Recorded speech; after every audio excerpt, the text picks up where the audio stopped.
A GoFundMe campaign is a powerful tool, and it can be frustrating when you see people trying to donate, but the system just isn't accepting the payments.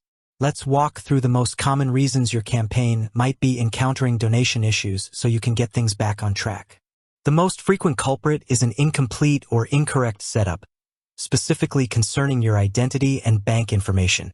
GoFundMe, like all platforms handling money, has strict regulations. If your account isn't fully verified, they won't be able to process transactions. First, double-check that the name and address you entered into your GoFundMe account exactly match the information on your government-issued ID and the bank account you linked.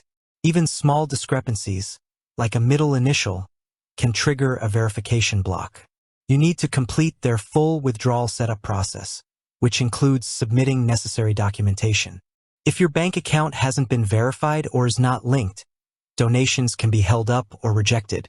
Sometimes the issue isn't with your setup, but with how the platform is interacting with the donor's attempt.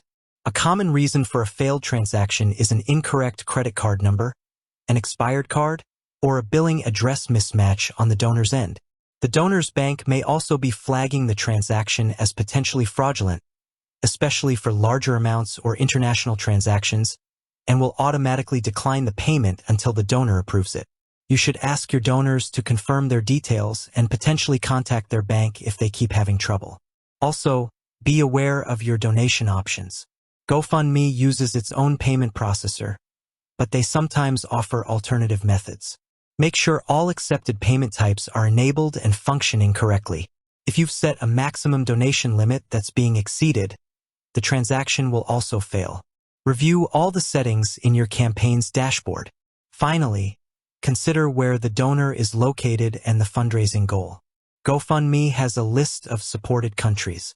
If someone is trying to donate from a country not on that official list, the transaction will be blocked. This is for legal and banking compliance reasons. Also, if you've reached your initial fundraising goal, sometimes people will report issues with donating shortly after. This usually resolves itself quickly, but it's a good time to consider raising your goal to indicate that you are still actively seeking funds and need more support. By confirming your verification, checking donor details, and being aware of geographical limits, you should be able to resolve most donation issues swiftly.